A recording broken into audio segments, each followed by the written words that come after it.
Oregon in green, Texas in the white and burnt orange.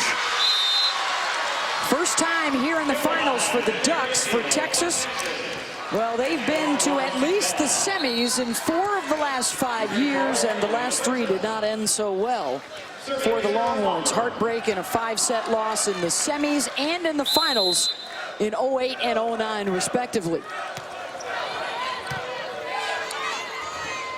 Trying to close out the Ducks here and make quick work in 3 and not have to worry about a 4th or 5th. But you know what?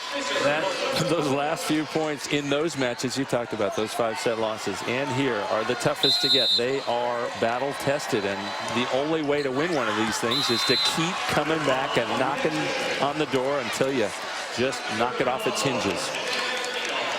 This road has been a little different for Texas. Hard to believe, but under the radar a little bit. They had some early season losses, and there was a lot of talk about other teams around the country. They are the 3 seed in the tournament behind Penn State and Stanford as Brenner gets the kill.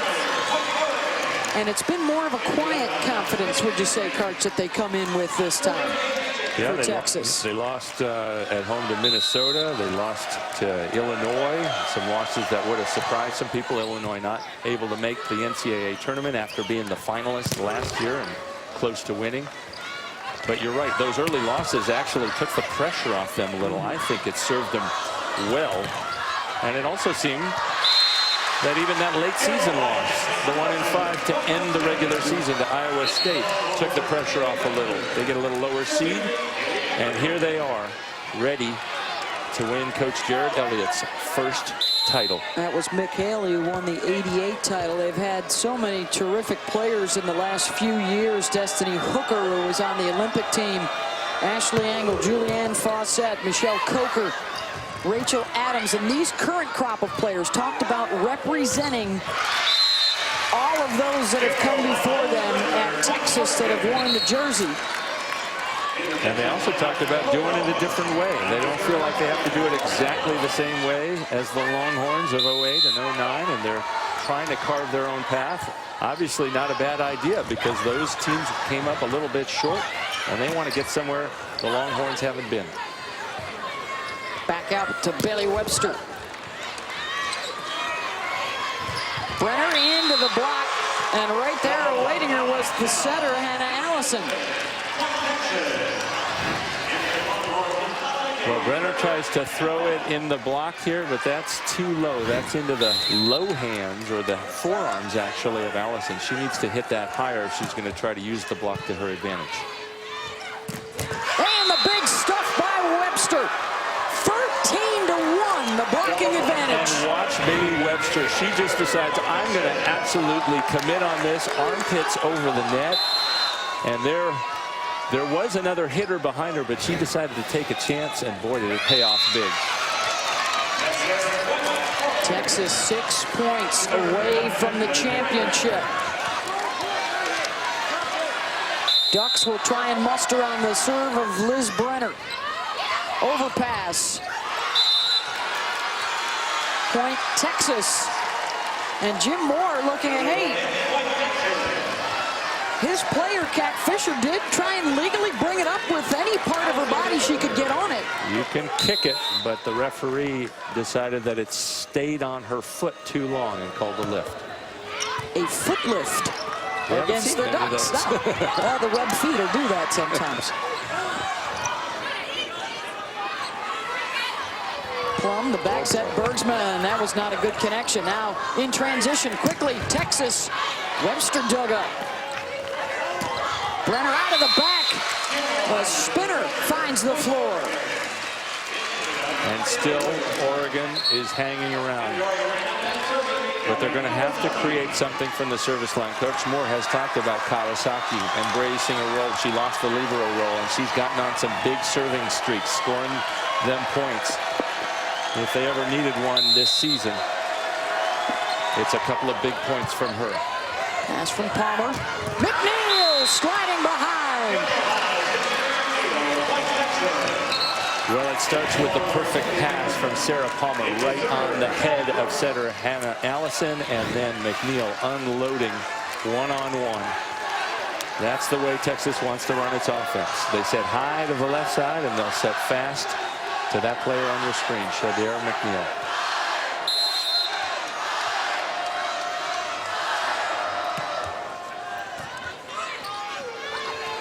Fisher. Here comes Texas again.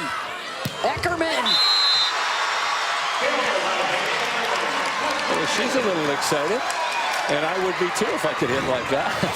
Watch this. Absolute crushing the ball inside the block.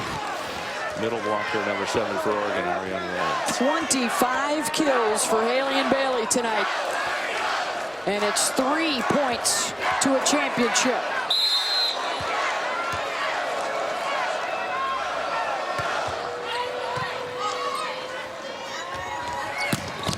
Through the block for Bergsma.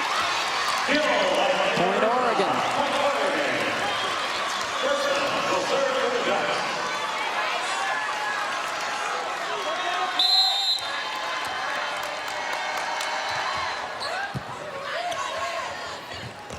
Eckerman again.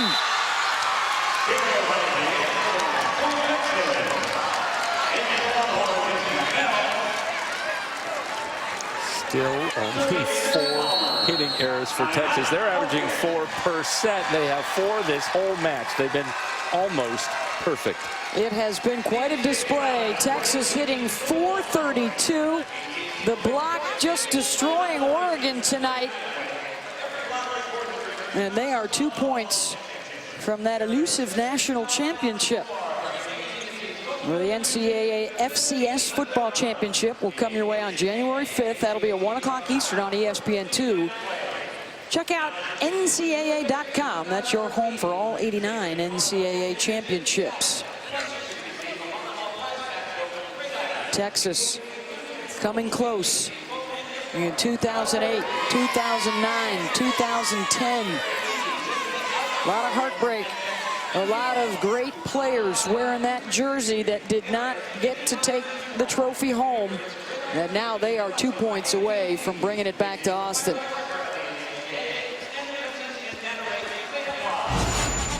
You don't appreciate it or you don't like it when you're going through it, but sometimes it can make it an awful lot sweeter when you finally do break through. The big start in the 09 National Championship. The Horns go up 2-0, and then the wheels fall off. Megan Hodge, Alicia Glass and company did huge comeback down in Tampa to win the title. And heartbreak for the Horns.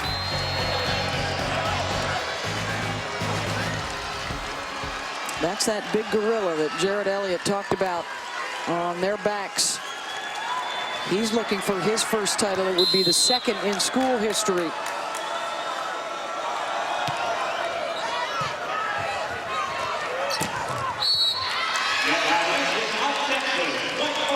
Point Oregon. They've got some ground to make up. It's to 25 after win by 2. And they have Eckerman, who's going to be hitting against Lauren Plum. It would be a shock if they don't go to her. Instead, they go to McNeil, and now they've got championship points all lined up.